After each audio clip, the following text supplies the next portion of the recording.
جی ناظرین، آپ کا خیر مقدم ہے. آپ کے مسائل کا حل کے ساتھ ایک بار پھر ہم حاضر ہیں، اور یکم رمضان سے ہم کہتے رہے کہ انشاءاللہ انتہائے رمضان تک آپ کے ساتھ رہیں گے. اللہ نے ہمارے کہے کو پورا فرمایا، اور آج آخری رمضان، آج آخری سحری، اور اس اعتبار سے یہ لائیو سیشن بھی آج کا آخری ہے. اس کے بعد قبلہ مفتی صاحب تو ماشاءاللہ سال کے 12 مہینے آپ کے ساتھ ہم کلام ہوتے ہیں، آپ کے سوالات کے جوابات ارشاد فرماتے ہیں، لیکن رحمت سحر میں آج یہ آخری سیگمنٹ ہے. تو اس اعتبار سے میں آپ تمام کے لیے دعا گو ہوں، جتنے لوگ شامل ہوئے اور جو لوگ دین کی سمجھ رکھنا چاہتے ہیں اور جاننا چاہتے ہیں، اپنے شب و روز کو بہتر کرنا چاہتے ہیں، ضرور شریعت کرنا چاہتے ہیں، ان کے ذوق و شوق کو میں سلام پیش کرتا ہوں کہ جو کنیکٹ رہتے ہیں علماء حضرات سے اسی طرح کنیکٹ رہیں تاکہ آپ کے اعمال و افعال درست رہیں. قبلہ مفتی محمد اکمل مدنی صاحب ماشاءاللہ تشریف فرما ہوتے ہیں، آج بھی تشریف فرمائیں. ہم آپ کے سوالات بھی لیں گے اور قبلہ سے جوابات بھی لیں گے. پہلے کالر کو شامل کرتے ہیں. السلام علیکم ورحمۃ اللہ وبرکاتہ. وعلیکم السلام. جی آواز آ رہی ہے؟ جی آواز آ رہی ہے. سوال بتائیے گا. میرا ایک ہی سوال ہے کہ محلے کی مسجد کے امام عید کی چھٹیوں پر گئے ہوں اور ساتھ ہی ایک مسجد ہے 5 منٹ لگتے ہیں جانے میں. جی جی جی. اور راستے میں مارکیٹس وغیرہ، وہاں پہ بے پردہ خواتین کا بہت رش ہوتا ہے، تو بد نظری کا اندیشہ، تو یہ افطار کے جماعت کا مطلب دوسری مسجد میں جانا ضروری ہے؟ ٹھیک ہے. دوسرا سوال. جی ایک ہی سوال. بہت شکریہ. ایک اور کالر ہے ہمارے ساتھ، دوسرا سوال ان کا ہے. السلام علیکم. وعلیکم السلام ورحمۃ اللہ وبرکاتہ. جناب سوال. مفتی صاحب سے سوال ہے کہ سجدے میں فرق کیا ہے؟ کتنی ہڈیوں پہ سجدہ فرض ہے؟ سجدے کی حقیقت کیا ہے؟ ٹھیک ہے جناب، شامل کرتا ہوں. بہت شکریہ. قبلہ مفتی محمد اکمل مدنی صاحب آپ کے سوالات بھی انشاءاللہ شامل کریں گے، اور جو آن لائن آپ کے پاس سوالات موجود ہیں میں چاہتا ہوں ان کے بھی جوابات عنایت فرمائیں. بسم اللہ الرحمن الرحیم. کہا تھا کہ ایک بالغ بچہ ہے، کسی وجہ سے ماں باپ سے ناراض ہو گیا. وہ عمرے پہ جا رہے تھے، اس کے بھی شاید ٹکٹ وغیرہ بک تھی، لیکن اس نے قرآن پہ ہاتھ رکھ کر قسم یہ کہہ دیا کہ میں نہیں جاؤں گا. تو کیا حکم شرع ہوگا؟ دیکھیں، اگر یہ قسم بھی کی، ویسے تو یہ شرعاً قسم نہیں ہوتی. اگر قرآن پہ صرف ہاتھ رکھ کر کہا کہ میں نہیں جاؤں گا، یہ شرعاً قسم نہیں ہے. اور اگر یہ قسم بھی کھا لیتا تو نبی کریم صلی اللہ علیہ وسلم ارشاد فرماتے ہیں، اگر کسی نے کسی چیز کے بارے میں قسم کھائی اور وہ یہ دیکھتا ہے کہ بھلائی اس کے مخالف جانب ہے، تو اسے چاہیے کہ اپنی قسم توڑ کر اس کا کفارہ ادا کر دے. تو لہٰذا بچے کو جانا چاہیے، اور اس پر صرف اللہ کی بارگاہ میں توبہ ہے، قسم کا کفارہ وغیرہ نہیں ہوگا. ٹھیک. اور فطرہ جو ہے، یہ ماسی کو پوچھا تھا کہ کیا ماسی کو دے سکتے ہیں یا مدرسے وغیرہ میں دیں؟ دونوں جگہ دے سکتے ہیں. ماسی کو بھی دے سکتے ہیں بشرطے کہ وہ شرعی فقیرہ ہو، کہ جو زکوٰۃ کا مصرف ہوتا ہے وہی فطرے کا ہے، اور اسی کو فطرہ دے سکتے ہیں جس کو زکوٰۃ بھی دے سکتے ہیں. تو شرعی فقیر ہونا ضروری ہے. اور اس کی ادائیگی کے اندر پوچھا تھا کہ کیا یہ کہہ کر دینا ضروری ہے کہ فطرہ ہے؟ تو ضروری نہیں ہے. آپ گفٹ بھی کہہ سکتے ہیں، عیدی کہہ کے دے سکتے ہیں، کہ بعض اوقات عزت نفس کے مجروح ہونے کا اندیشہ ہوتا ہے. اور اگر امام صاحب چھٹی پر ہیں، دوسری مسجد میں جانے میں آپ سمجھتے ہیں بیچ میں بدنگاہی ہوگی، یہ کوئی شرعی عذر نہیں ہے ترک جماعت کے لیے. چلیں آپ نے اس کی وجہ سے جماعت تو ترک کر دی، تو کہ گھر سے نکلیں گے ہی نہیں کبھی. صحیح بات. کہ بدنگاہی اس کے بچنے کے لیے پھر تو گھر میں ہی مقید ہو جائے. یہ کوئی شرعی عذر نہیں. بالکل جائیں، نگاہ جھکا کر جائیں. کبھی غلطی سے نگاہ اڑ بھی جائے تو یہ پہلی نظر معاف ہوتی ہے جو غیر ارادی طور پر ہوتی ہے، لیکن جماعت کو ترک نہ کیا جائے. اور سجدے کی حقیقت تو پیشانی کو زمین پر رکھنا ہے. حقیقت یہ ہے کہ اظہار تزلزل، کہ اللہ تبارک و تعالیٰ کی عظمت کو ظاہر کرنا کہ میں اپنے چہرہ جو اشرف ترین حصہ ہے تیرے سامنے زمین پر رکھ دیتا ہوں. باقی یہ کہ نبی کریم نے جو فرمایا کہ اللہ تعالیٰ نے مجھے 7 ہڈیوں پہ سجدہ کرنے کا حکم دیا، اس کا مطلب یہ نہیں ہے کہ 7 ہڈیاں لگانا فرض ہیں. اس میں 2 پنجے، 2 گھٹنے، 4، 2 ہاتھ، 6 اور 1 پیشانی اور ناک. پیشانی ویسے اشارہ فرمایا، ناک کو بھی شامل کیا. یہ 7 ہڈیاں. لیکن خود فقہاء نے فرمایا اگر ہاتھ اڑ جائیں سجدے کے اندر تو اس سے کوئی فرق نہیں پڑتا ہے. اس طرح گھٹنا اگر اڑ جائے، ایک فرض کر لیں کسی کے لوڈ کا ادھر زیادہ ہو گیا، ادھر اڑ گیا، تو اب بھی ہو جائے گا. تو خلاصہ کلام یہ ہے کہ حتی الامکان تمام اعضاء زمین پر لگے ہوں اور مرد پھیل کر سجدہ کرے، اور حقیقتاً پیشانی کو زمین پہ لگانا یہ سجدے کی حقیقت ہوتی ہے. ٹھیک ہے. ہمارے ساتھ کالر ہیں، ان کو بھی شامل کر لیتے ہیں. السلام علیکم. السلام علیکم. وعلیکم السلام. سوال بتائیے گا میرے بھائی. میرے 4 سوال ہیں. جب آپ کو سوالات کی سمجھ لگ جائے تو مجھے بتا دیجیے گا، میں اگلا کر لوں گا. جی بہتر. میرا پہلا سوال یہ ہے کہ زکوٰۃ کے حوالے سے کہ کسی کے پاس 3 تولہ سونا ہو تو کیا اس پہ زکوٰۃ ہو جاتی ہے؟ ٹھیک ہے. اور میرا دوسرا سوال یہ ہے کہ جو اسپیشل جو چائلڈ ہوتے ہیں ان کے لیے ہم دعا کر سکتے ہیں کہ اللہ تعالیٰ ہمیں یہ اس طرح کا یعنی کہ اولاد دے کیونکہ میں نے ان کی فضیلت بہت زیادہ سنی ہے آپ کے پروگرامز میں دیکھ کر. ٹھیک ہے. تو میرا تیسرا سوال یہ ہے کہ آفس میں جو ہم نماز پڑھتے ہیں، اگر 8 گھنٹے کی ڈیوٹی ہے اس میں سے آدھے گھنٹے کی وقت کہتے ہیں کہ آپ بریک کر لیں کھانے پینے کی، اور اس کے بعد ہم نماز کے لیے علیحدہ یعنی کہ وقفہ کرتے ہیں. تو جو علیحدہ وقفہ کرتے ہیں 15-20 منٹ، تو وہ اس کی سیلری کیا ہم لے سکتے ہیں، جائز ہوگی، یا پھر وہ جو 15-20 منٹ ہوں گے وہ ہمیں علیحدہ لگانے پڑیں گے؟ ٹھیک ہے میرے بھائی. چوتھا اور سوال. میرا چوتھا سوال یہ ہے میرا کہ ننگے سر نماز ہو جاتی ہے بغیر ٹوپی کے؟ ٹھیک ہے جناب، شامل کرتے ہیں. بہت شکریہ آپ کا. ایک اور کالر ہے ہمارے ساتھ. السلام علیکم. جی السلام علیکم. وعلیکم السلام. ماشاء اللہ. سوال بتائیے گا. ہاں جی سر جی، میرے 2 سوال ہیں. ایک سوال ہے کہ میرے پاس تقریباً 3.5 تولے سونا ہے، اچھا. جس کی مجھے ہر منتھ انکم آتی ہے. صحیح. اس کے اوپر زکوٰۃ فرض ہوگی یا نہیں ہوگی؟ ٹھیک ہے. دوسرا سوال. اور دوسرا سوال ہے کہ میں اپنی وائف کو باتوں باتوں میں بول دیا ہے کہ ماں میری، اچھا. تو اس کا وہ کیا ہے، کچھ نکاح پہ فرق پڑے گا یا کوئی ٹھیک ہے. کفارہ؟ جی ضرور جانتے ہیں. بہت شکریہ آپ کا. عجیب سا کیا دیکھیں، اگر صرف 3 تولہ سونا ہے، اس کے علاوہ اور کوئی مال نہیں، تو اس پہ زکوٰۃ نہیں ہوگی. کہ سونے میں نصاب کم از کم 7.5 تولہ ہے اور یہ اس سے کم ہے. اسپیشل بچوں کی دعا کرنا بالکل جائز نہیں، اگرچہ بعض فضیلتیں جیسے ذکر کی گئیں، لیکن نبی کریم صلی اللہ علیہ وسلم ارشاد فرماتے ہیں کہ اللہ تبارک و تعالیٰ سے مصیبت مت مانگو، ہمیشہ عافیت کا سوال کرو. ابھی آپ کے ذہن میں صرف فضیلت ہے، لیکن جب اسپیشل چائلڈ کو تسلسل سے سنبھالنا پڑے گا، وہ آپ کے اوپر پیشاب کر رہا ہوگا، آپ کہیں باہر جانا چاہتے ہیں وہ رو رہا ہوگا، آپ کو شادی بیاہ ترک کرنی پڑے گی، آپ رات کے 2:30 بجے اسے سنبھال کر آدھا پونا گھنٹہ ٹہل رہے ہوں گے، پھر آپ کو احساس ہوگا کہ یہ بہت بڑی آزمائش آپ نے مانگ لی. اللہ تعالیٰ دے تو ہم اس کی رضا پر راضی ہیں، لیکن عافیت کا کویسچن کریں. اس طرح کے کویسچنس کرنا شرعاً جائز نہیں ہوتا. آفس میں جو خود آفس والے آپ کو ریسٹ ٹائم دیتے ہیں، چاہے نماز کے لیے، کھانے کے لیے، وہ سمجھ لیں آپ کی ڈیوٹی کے اندر ہی شامل ہوتے ہیں اور اس کی سیلری لینا بالکل جائز ہے. ہاں، اگر 15 منٹ دیے تھے اور آپ نے جان بوجھ کے 25 منٹ لگا دیے، یہ جو 10 منٹس آپ نے زیادہ لیے، اس کی سیلری لینا آپ کے لیے جائز نہیں ہوگا. لیکن جب تک آپ آفس کے دیے ہوئے وقت کے اندر رہیں گے، سیلری طیب حلال رہے گی. برہنہ سر نماز پڑھنا شرعاً جائز ہے، اگرچہ ڈھک کر افضل ہے. لیکن علماء نے فرمایا کہ اگر سر برہنہ کر کے کسی کو نماز میں زیادہ خشوع و خضوع محسوس ہو، جیسے گرمی کا ٹائم ہے، کھجلی ہو رہی ہے، خشکی بہت ہوتی ہے، سر ڈھکیں تو بار بار کھجلی ہو رہی ہے، اور سر نہ ڈھکیں تو آرام سے نماز پڑھ رہے ہیں، تو پھر برہنہ سر نماز پڑھنا افضل ہے، ورنہ ڈھک کر پڑھنا ہی ادب ہوتا ہے. اور انہوں نے فرمایا کہ 3.5 تولہ سونا ہے، اس پہ انکم بھی آتی ہے. ابھی انکم کیسے آ رہی ہے مجھے سمجھ میں نہیں آ رہا. اگر انہوں نے کہیں رکھوا کے اس پہ پروفٹ لیتے چلے جا رہے ہیں، ایسی کوئی چیز ہے، تو اگر یہ بطور قرض دے کر لے رہے ہیں تو یہ سود ہے. اس کی صورتحال واضح کر دیتے تو میں بتاتا.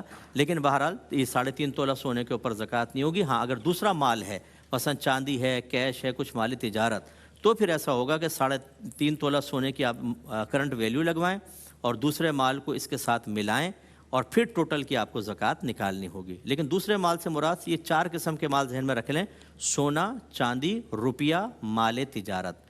روپے کے اندر prize bond, cash, saving certificate, crypto currency وغیرہ یہ سب داخل ہوتے ہیں، شیئرز وغیرہ. اور مال تجارت وہ جس کو صرف آپ نے بیچنے کی نیت سے خریدا ہو، اس کو ایڈ کیا جاتا ہے. اور بیوی کو اگر غلطی سے ماں یا بہن کہہ دیا جائے، اس سے رشتے پہ کوئی فرق نہیں پڑتا. اچھا سر، 2 کالرز ہیں، میں ان کو بھی شامل کروں گا، لیکن ایک سوال اور تھا کہ جو رکوع و سجود کی تسبیحات ہیں نماز میں، عمومی طور پہ یہ کہا جاتا ہے کہ تعداد میں اس کو پڑھیں، لیکن ایک صاحب نے کہا میں سجدے میں بہت طویل سجدہ کر دیتا ہوں، مجھے تعداد تو یاد نہیں رہتی. تو اس کے حوالے سے بھی آپ جواب دیجیے گا. پہلے ہم کالرز کو لے لیتے ہیں. السلام علیکم. وعلیکم السلام. جی جناب. جی میرے 2 سوالات ہیں. جی فرمائیں.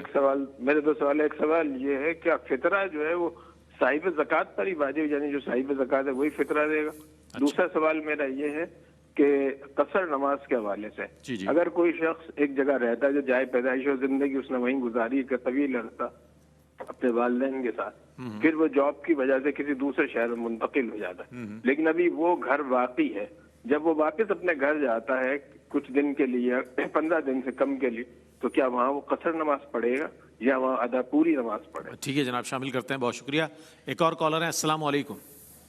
وعلیکم السلام. جی یہ میرے والد صاحب، یہ گھر کے سامنے مسجد ہے، تو عید کی نماز اور جمعے کی نماز گھر پہ بیٹھ کے پڑھ سکتے کیونکہ ان کے گھٹنوں میں درد ہوتا ہے، تو وہ وہاں تک جانے میں تھوڑا مسئلہ ہوتا ہے. جی ٹھیک ہے، شامل کرتے ہیں. بہت شکریہ آپ کا. جی وہ سب کیا کہیے گا؟ جی یہ تسبیح ایک سوال آیا تھا کہ کیا سجدے میں جو تسبیحات کہتے ہیں طاق عدد میں پڑھیں 3 5 7 لیکن وہ بڑا طویل سجدہ کر دیتے ہیں تو تعداد بھول جاتے ہیں. جی تو اگر وہ جفت ہو جائیں تو کوئی مسئلہ تو نہیں ہے. تو دیکھیں کوئی مسئلہ نہیں ہے, کوشش کریں کہ اتنا طویل بھی نہ کریں کہ آپ کو خود ہی یاد نہ رہے.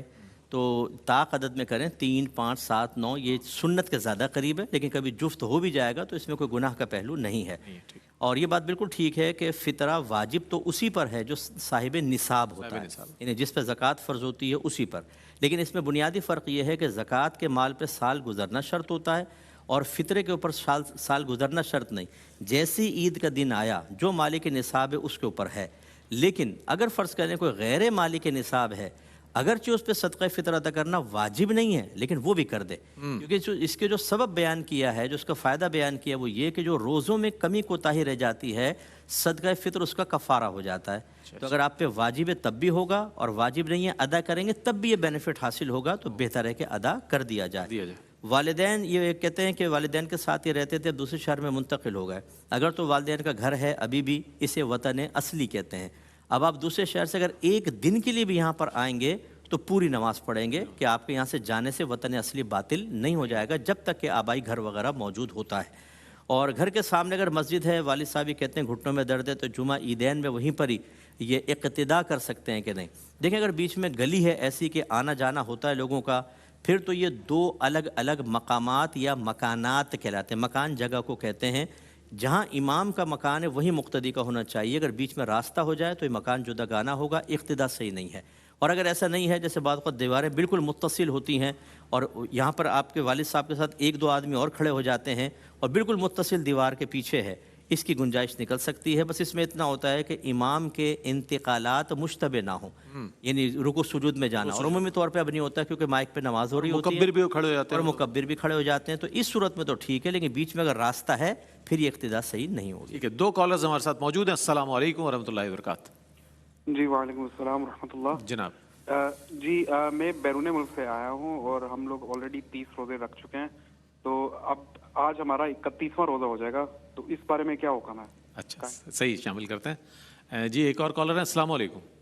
وعلیکم السلام. میرے 2 سوال ہیں مفتی صاحب سے. جی فرمائیے. ایک تو سوال میرا یہ ہے کہ سجدہ تلاوت کے بارے میں, کہ ایک سے زیادہ اگر سجدہ تلاوت آپ کے میرے رہتے ہیں, کیا وہ ہر سجدہ تلاوت کے لیے مجھے کھڑا ہو کے نیت کرنا پڑے گا یا بیٹھ کے بھی سجدہ تلاوت کر سکتا ہوں؟ اچھا. اور دوسرا سوال میرا یہ ہے کہ قرآن پاک جو ہم ختم کرتے ہیں, ایصال ثواب کرتے ہیں کسی کو, میرا استاد مرحوم جی نے مجھے. ٹھیک ہے پہنچ گیا آپ کا سوال, بہت شکریہ. جی مفتی صاحب کیا کہیے گا؟ دیکھیں جو 30 روزے مکمل کر کے آیا تو 31ویں روزے کا کوئی تصور نہیں ہے. اب آپ یہاں جیسے اب اگلا دن کا 31واں بن رہا ہے, تو 31ویں روزے کا کوئی تصور تو نہیں ہے, لیکن احترام رمضان اور روزے کا احترام ان پر اب بھی واجب ہے. تو علماء نے فرمایا کہ مثل روزے دار کے بغیر کھائے پیے اسے گزارے, نیت نہ کرے. ٹھیک ہے نا, وہ اس طریقے سے گزار لے, کیونکہ ان کے نزدیک اگر دیکھا جائے 30 پورے ہونے کے بعد وہ تو عید کا دن بنتا ہے ان کے لیے, تو مثل روزے دار کے سے اس کو گزار لے, روزے کی نیت نہ کریں, تو انشاءاللہ یہ بڑی ذمہ ہوں گے. اور سجدہ تلاوت اگر ایک سے زیادہ رہتے ہیں آپ بیٹھ کے بھی کر سکتے ہیں, پورے کے پورے 14 سجدے. مستحب یہ ہوتا ہے کہ کھڑے ہو کر تکبیر لگائیں گے, ہاتھ نہیں اٹھائیں گے, اللہ اکبر کہتے ہوئے سجدے میں جائیں, تسبیحات پڑھیں اور پھر سیدھے کھڑے ہو جائیں, یہ افضل طریقہ ہے. لیکن بیٹھے بیٹھے بھی آپ کر لیں گے تو بالکل ہو جائیں گے. اور ایصال ثواب بالکل آپ قرآن کا ہر ایک کو کر سکتے ہیں, اساتذہ کو کریں, ماں باپ کو کریں, بہت اچھی بات ہے. ٹھیک ہے, کالر ہیں. السلام علیکم. السلام علیکم. وعلیکم السلام. جی سوال بتائیے گا. جی میرا کوشچن یہ ہے کہ ایسا کچھ حکم ہے کہ آپ جب اذان ہو رہی ہو اس وقت اگر آپ کے ہاتھ میں کوئی کھانے کی چیز ہے یا پانی کا پیالہ ہے تو آپ اس کو کمپلیٹ کر سکتے ہیں, اور اسی کی بیس پہ آپ دور تک اذان سے آواز آ رہی ہو تو تب تک کھانا کھا سکتے ہیں. ٹھیک ہے, شامل کرتے ہیں, بہت شکریہ. جی مصعب کیا کہتے ہیں؟ جی بالکل غلط خیال ہے, بعض حدیثوں میں ہے لیکن یہ اس کا نتیجہ مفہوم یہ نہیں ہے. اب اس کا مطلب یہ ہے اذان کے ٹائم پہ میں ایک بڑا سا پیالہ لے لوں, 2 کلو اس میں کھانا رکھ لوں, اور جب تک وہ پیالہ ختم نہ ہو میں تو کھا سکتا ہوں, کھاتا رہوں 2 گھنٹے تک. یہ کہاں سے مزاج شرع ہو جائے گا؟ دیکھیں سحری کا ٹائم ہے جو فجر کے شروع ہونے سے پہلے تک رہتا ہے, انڈرسٹوڈ بات ہے. تو اس کے بعد کھانے پینے, اس کے بعد تو روزہ اسٹارٹ ہو جاتا ہے, روزے کے بیچ میں کیسے کھا پی سکتے ہیں؟ صریح حدیث یہ ہے کہ نبی کریم نے فرمایا کہ جب بلال اذان دیں تم کھاتے پیتے رہو, لیکن جب عبداللہ بن ام مکتوم اذان دے تو کھانا پینا چھوڑ دو, کیونکہ وہ فجر میں ہی اذان دیتے ہیں. اس کو بنیاد بنائیں, یہ صریح حدیث ہے, تو بالکل فجر سے پہلے ختم کرنا ہوگا. اذان کے بیچ میں کھائیں گے روزہ آپ کا خراب ہو گیا. ٹھیک ہے, ایک اور 2 کالرز ہیں ہمارے ساتھ. السلام علیکم. وعلیکم السلام. جی فرمائیے. میرا سوال ہے کہ میری والدہ ہیں تو وہ 20 روزے انہوں نے رکھے ہیں اور 10 روزے ان کے نہیں رکھ سکی. تو اب سوال یہ ہے کہ انہوں نے جو 10 روزے رہ گئے ہیں صرف وہی رکھوانے ہیں یا پورے تمام روزوں کا انہیں دینا پڑے گا؟ ٹھیک ہے, شامل کرتے ہیں. ایک اور کالر ہے. السلام علیکم. وعلیکم السلام جناب. میرا سوال یہ تھا شرع فقیر کیسے پتہ چلے گا زکوٰۃ کس کو ادا کرنی ہے؟ دوسری میری بہن ہے, دونوں صحت مند ہے, بہن بہنوئی کرتا کچھ نہیں, کبھی کچھ کر لیا تو کر لیا, اور ان کے پاس موٹر سائیکل بھی ہے, گاڑی بھی, ان کو زکوٰۃ دے سکتے ہیں؟ اور تیسرا سوال میرا یہ ہے کہ مجھے یہ بتائیں عید کی نماز کے حوالے سے کہ اس کی جو ٹائمنگ وغیرہ ہوتی ہے وہی اسی وقت جماعت کے ساتھ ہی پڑھنا ہے, اس کے بعد ہی پڑھ سکتے ہیں؟ مجھے 3 سوال. ٹھیک ہے جناب, بہت شکریہ. جی مفتی صاحب کیا فرماتے ہیں؟ جی, والدہ کے 20 روزے ہو گئے, جو ہو جاتے ہیں ان کی قضا یا کفارہ یا اس کا فدیہ نہیں ہوتا, جو رہ گئے ہیں بس ان کی قضا ہے. اب اس میں دیکھا جائے گا والدہ اگر آئندہ زمانے میں طاقت رکھتی ہیں تو رکھنے ہی ہوں گے, فدیہ وغیرہ کافی نہیں ہوگا. لیکن اگر خدا نخواستہ بہت بوڑھی ہیں یا بیمار ہیں کہ آئندہ زندگی میں صحت کی امید ہی نہیں ہے تو پھر ان کا فدیہ ادا کیا جائے گا, ہر روزے کے بدلے میں 300 روپے. لیکن غالباً رکھ سکتی ہیں, 20 تو رکھیں, کوئی بیماری کی وجہ سے چھوڑیں. اور قضا کے اندر ترتیب کوئی یعنی لگاتار رکھنا واجب نہیں ہوتا. ایک روزہ قضا کا رکھیں, 4 دن گیپ کر لیں, پھر ایک رکھ کے, اس طرح پورے سال میں 10 روزے آرام سے پورے ہو جائیں گے. اور شرعی فقیر کا ویسے پتہ تو آپ انویسٹیگیشن کرنا تو ٹھیک نہیں ہوتا, کہ بری بات ہے. تو ان کے بہنوں یہ کہہ رہے ہیں گاڑی بھی ہے, موٹر نہیں, سائیکل یہ بھی تیسرا تھا, یہ بیچ کا پوچھ رہے ہیں. بیچ. تو ظاہری طور پہ آپ دیکھیں, دل سے پوچھیں, یہ ہوگا غریب, تھوڑا 1-2 کویسچن کر لیں, اگر ہے تو بس ٹھیک ہے آپ دے سکتے ہیں, ورنہ پورا انٹرویو کرنا تو مناسب نہیں. اور اگر آپ کسی نتیجے پہ نہیں پہنچ پاتے تو بہتر یہ ہے قابل اعتماد آدمی کو وکیل بنا دیں, اپنے اوپر سے ذمہ داری اتار دیں کہ یار کسی صحیح کو کر کے دے دینا, وہ پھر اس کی ذمہ داری ہو جائے گی, آپ بری ذمہ ہوں گے. اور اگر بہنوئی کام نہیں کر رہے, میں سمجھتا ہوں کہ ایسے لوگوں کو زکوٰۃ نہ دی جائے, کیونکہ یہ نکمے نکھٹو ہو جاتے ہیں کہ اب تو بیویاں لے کر آ رہی ہیں تو اور نکمے ہو جائیں گے. چپ چاپ بہن کی مدد آپ کر سکتے ہیں, چاہے زکوٰۃ سے کریں. گاڑی ہونا, مکان ہونا, یہ کوئی شرع فقیر سے باہر نکلنے کی دلیل نہیں ہے. اصل تو یہ ہے کہ یہ تو حاجات اصلیہ میں آتی ہے نا, اس کے علاوہ مال ہے کہ نہیں. تو آپ بہنوں کو چپکے سے دے دیں جو کریں, اور وہ شوہر پہ ظاہر نہ ہونے دیں, پیچھے لگی رہیں جیسے اکثر بہنیں لگتی ہیں. اس معاملے میں لگیں کہ بھئی کما کر لے کر آؤ, شادی کیوں کی تھی پھر. اگر آپ ان کو بتا دیں گے تو نکمے ہو جائیں گے. تو بہرحال بہنوں کو زکوٰۃ دی جا سکتی ہے. اچھا مجھ سے ایک سوال یہ بھی آیا تھا کہ خواتین کو جو ہے دینی تعلیم کے حوالے سے کتنی, یعنی کہ ان کے لیے گنجائش کتنی تعلیم دی جا سکتی ہے؟ دنیاوی تعلیم تو یہ ہوتا ہے کہ ظاہر کو میٹرک کرا دیا, انٹر یا ماسٹرز کرا دیا. دینی تعلیم کے لیے کیا لمیٹیشن ہے اسلام کی؟ دیکھیں, اس میں تو کوئی لمیٹیشنز نہیں ہیں. ہاں 2 درجے ضرور ہوتے ہیں, ایک فرض عین اور ایک فرض کفایہ. فرض عین تو ہر عاقل بالغ مسلمان مرد و عورت کو حاصل کرنا ہے. طلب العلم فریضۃ علی کل مسلم, سرکار نے فرمایا علم کا حاصل کرنا ہر عاقل بالغ مسلمان مرد و عورت پر لازم ہے. اس کے بعد ہوتا ہے فرض کفایہ, یعنی دوسروں کی ضرورت کا علم بھی حاصل کرنا, جس کو ہم عالم بننا کہتے ہیں, مفتی بننا کہتے ہیں. اس کی تو کوئی لمٹ ہی نہیں ہوتی. یہ ایک کورس تو ہم نے سلیبس رکھا ہوا ہے, اس پر ہم کہہ دیتے ہیں یہ عالمہ ہو گئیں, مفتیہ ہو گئیں, لیکن علم اتنا وسیع ہے, پھر آہستہ آہستہ اس کو حاصل کرتے رہیں. تو جیسی کسی کی گنجائش ہے اس کے حساب سے, ورنہ کم از کم فرض علوم تو پورے کروانے ہوں گے. بہت اچھی بات ہے. میں بہت شکریہ ادا کروں گا قبلہ مفتی محمد اکمل مدنی صاحب کا کہ روزانہ ماشاءاللہ باقاعدگی کے ساتھ یہاں تشریف فرما ہوئے, آپ کے سوالات کے جوابات عنایت فرمائے. اور بڑی, میں سمجھتا ہوں بہت بڑی تعداد ہے ہمارے ویورز کی کہ جو مفتی صاحب کو سنتی ہے اور سننا چاہتی ہے اور اپنے سوالات پیش کرنا چاہتی ہے. تو قبلہ آپ کی تشریف آوری کا جی جملہ کہنے کی اجازت دے دیں. میں گزارش کرتا ہوں پوری دنیا کے آپ حالات دیکھیں, بعض ملک ایسے ہیں کہ لوگ خوف کے سائے میں سو رہے ہیں اور نیندیں اڑ چکی ہیں, لیکن ہمارے پاکستان میں ہم سکون سے سو رہے ہیں. اس کی بنیادی وجہ اللہ کی رحمت, اور دوسرا ہمارے ادارے ہیں جو ہماری حفاظت کر رہے ہیں. ہماری ملک کی فوج ہے تو ہم لوگ بہت سکون سے سو رہے ہیں. اپنے اداروں کے لیے دعا کیجیے, اللہ ان کو استحکام عطا فرمائے, ان کو مضبوطی عطا فرمائے, ان سے پیار کریں, محبت کریں, سکون سے سوئیں. انشاءاللہ پاکستان زندہ باد. ماشاءاللہ ماشاءاللہ. قبلہ نے بہت اچھی بات کہی. اللہ تعالیٰ افواج پاکستان کا وقار بلند فرمائے, پاکستان کی نظریاتی اور جغرافیائی حدود کی حفاظت فرمائے, اور سبز ہلالی پرچم کو ہمیشہ سربلند رکھے. اسی کے ساتھ ہم آپ سے ایک وقفہ لے رہے ہیں, وقفے کے بعد حاضر ہوں گے. اظہار عقیدت سیگمنٹ ہے انشاءاللہ, اس میں ملاقات ہوتی ہے. حاضر ہوتے ہیں وقفے کے بعد.